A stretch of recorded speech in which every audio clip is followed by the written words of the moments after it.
Hello. Just so everybody Hey. knows, there's a little bit of a delay. Once we press record, it's like sometimes I don't know if it's picking me up yet or not. So, Daniel, today I think this is the first time, which is wild, since we've been recording Seth Said What, that I'm in my real office. Normally, I'm at home with the white background, literally in like the corner of um our living room at our breakfast table, or on the go. But today I'm in my office. And so I thought it would be fun to use today's episode to show everybody my obsession with Seth Godin and Yeah, show and tell. my shrine to him. Because also today's post, if you haven't read it, you should go read it. It's really good, but it's one, number one, I felt like it was similar to a conversation we already had last week on like luck. Yep, So I don't want to for like sure. rehash that. And also it's very philosophical, and maybe because it's Friday Eve, my brain is like, I don't really feel like operating that side of my brain today. Yeah, So maybe today we can do some show and tell. Does that sound good? that's great. And for if you're listening, if you listen to the podcast, this is a great opportunity to say, head over to YouTube Mhm. and check it out because at least one of the things that I know Holly is going to show us today is is unreasonable, to use some of our past language. It's a ridiculous and awesome thing that you need to see. So head Mhm. over to YouTube, and our Seth Said What YouTube channel is up and going. Thank you, Anna, for Mhm. working on that and getting it going. So head over there so you can see what Holly's about to show you. But go for it. It's I'm true. excited to see your collection. Well, it hit me yesterday because I co-work out of a place called She Space in Houston, which, yes, you can chuckle. It's kind of a funny name. There's lots of jokes around if it's somebody calls it She Works Hard.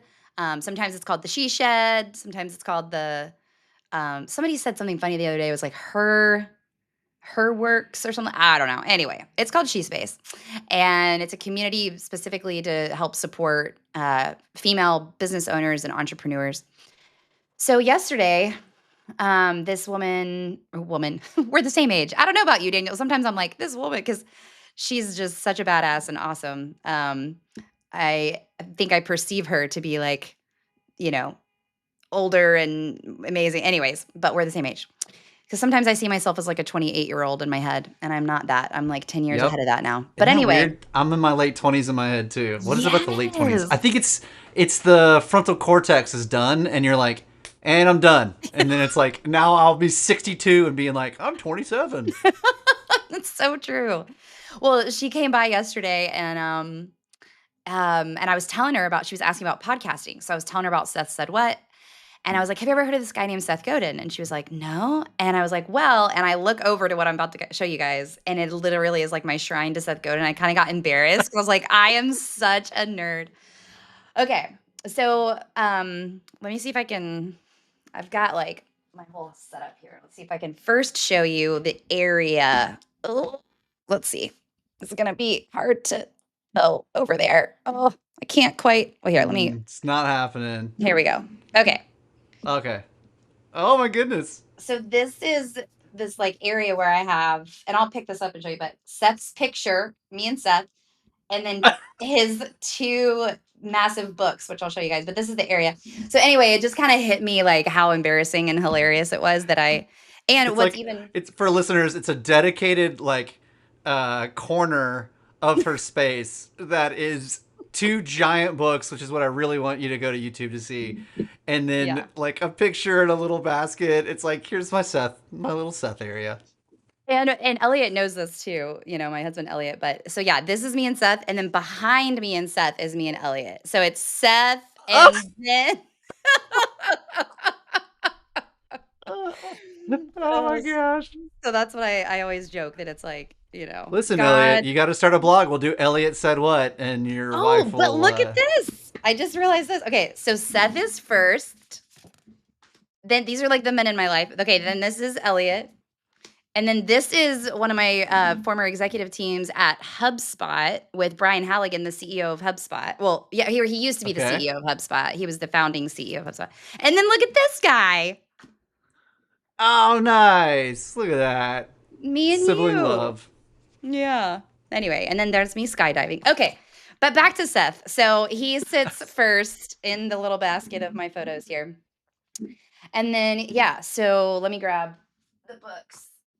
Um, Yeah, she's gonna have to do a little bit of rearranging because it looked like there was a lamp. Like the yeah. books are so large that they can act as coffee table books, and where some people would say coffee table books are books that sit on coffee tables. These books are big enough that they are like coffee tables. Yeah, they are. Okay, so Seth came out with the Behemoth, which is this one. It is literally 20 pounds. And it says on the front, it says this might work. And then on the back, it says this might not work. Oh, nice! It's upside down on the back like that. Yeah, because his whole point with these is just, yeah, unreasonable, ridiculous. And so this one is, oops, sorry, my mic. This one is all of, I'm like out of breath holding these. This one is all of his work from, let's see, uh, 2006 to 2012. And at the time of this being published in, I think this is published maybe in 2013. But it says 4,500 blog posts. So, Oh, wow! yeah, that's what's why. Okay, so this one was, let's see. It actually doesn't have a copyright. Oh, wait, here we go. Oh, it says copyright 2012. But I feel like I bought it in 2013. Anyways, it doesn't really matter. No, no, no, you know what? And yeah, because I started at Vanderbloemen in 2012, and I remember having this in the first Vanderbloemen office because everybody thought it was ridiculous. So anyways, that's crazy that this is over 10 years old. That is wild. So it seems like, if it's possible, can you open that? Like, is the Yeah. print massive or is the print normal size? Is it like Um, regular book just blown up like Willy Wonka style, or like? let's see. It's formatted really cool. It's smaller regular size print, but Okay, but he has like call outs, like the design of like call yeah. outs in it. So like, you know, quotes that'll, and then yeah, like there's like big, that's, you Small know. before big. Yeah, yeah. Well, that's So really cool. so then he came out with Okay. the Titan. So that's the So the name of that book, that one was called The Behemoth. yes. And Okay. then Okay. this one's called the Titan, and it says what does it sound like when you change your mind? Selected writings from Seth Godin. And same thing, I'm trying to see. Okay, this one is 2012 to 2016. Selected Okay. writings from 2012 to 2016. Same idea, like similar formatting, Got it. Got it. like cool artwork throughout. Yeah. Yeah. It seems like And that one maybe he focused a little bit more on the artwork. Like the other one had I like guess, color, yeah, because but this this one maybe says has photos by Thomas Hawk. So I don't know who that is, but like a partnership with a photographer artist. oh yeah, because I guess here is pictures in the front. Yeah. But he also, I'm gonna get this wrong, but like on the inside, okay, so on the inside of the cover, this is the inside of the cover is the oh my gosh, I'm gonna get this wrong. This is so embarrassing. Hold on. Um, okay, in 1905, Albert Einstein changed the world by seeing the world.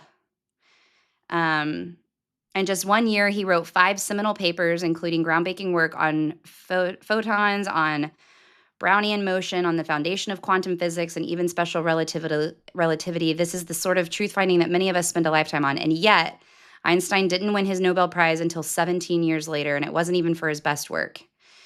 So anyway, he has Hmm. like this whole thing about Einstein, and then, oh, this massive book is designed to sit on your desk or your bookshelf and remind you every time you glance at it that the prize you get for your art is the prize you get when you create your art.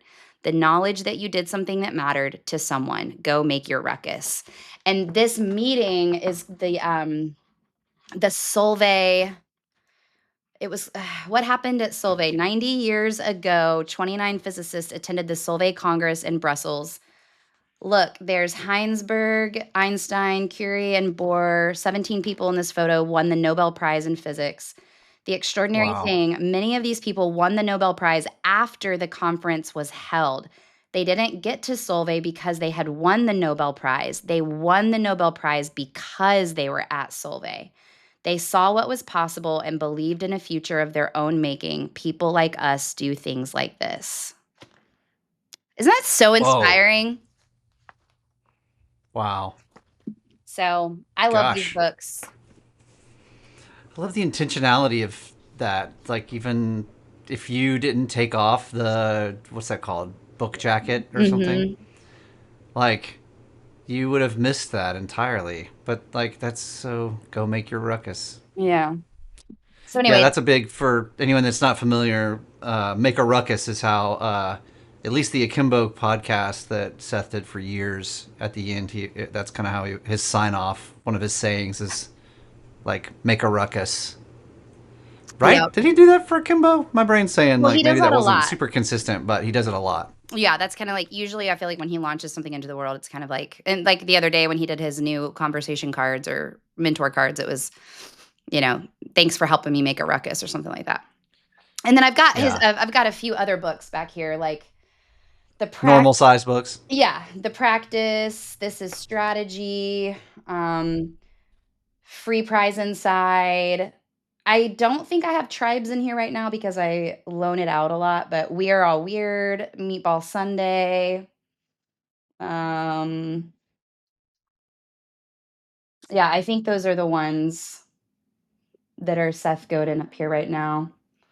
So, oh, well, down, I don't know if you can see down there those are like the Yeah. ship it journals. I bought, he was like going out of publishing of them. I bought like a crap ton of them that I meant to like give away to people and I haven't really done, but they sit here to remind me that I should give them to people to ship it. So anyway, that's my show and tell for the day. Thank you. It's been 12 minutes of show and tell, but yeah, it just hit me yesterday, like how much of a Seth Godin nerd I am. I love it. Um, yeah.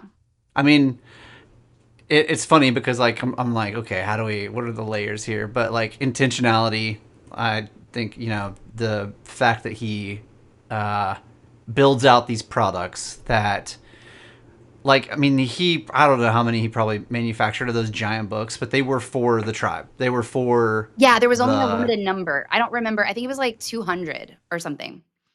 Oh my goodness. Hmm. Yeah. Wow.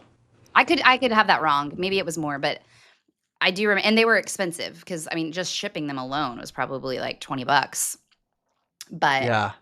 um, it's awesome. Very tribal tokens of the tribe, and a very yeah, you're in a niche that is I think I'm just trying to say the same thing in multiple ways. Well, People like you buy things like that, Holly. exactly. And I was actually looking around because I was like, I wanted to, as a joke, because Tribes is actually a smaller book. It's like Mhm. and I wanting to like pull out this tiny book, but I can't. I don't. I think it's behind my bookshelf's a mess right now. I think it's behind another stack of books.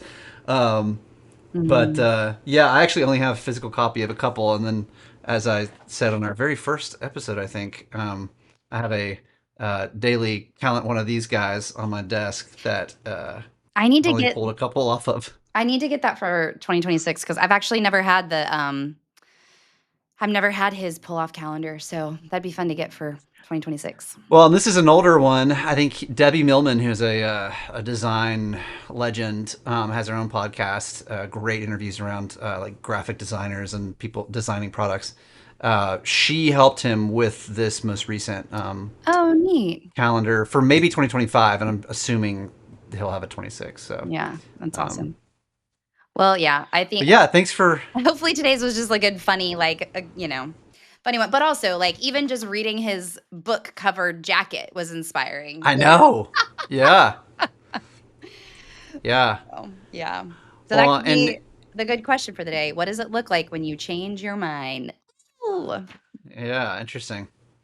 And Holly and I have another few ideas that for when the blog is something that maybe we feel like we've recently talked about or covered, um, that we'll venture into. I was actually reflecting on a conversation that I watched where it was for his, I think it was the This Is Marketing book, and how Seth was sort of challenging how modern marketing is kind of framed incorrectly.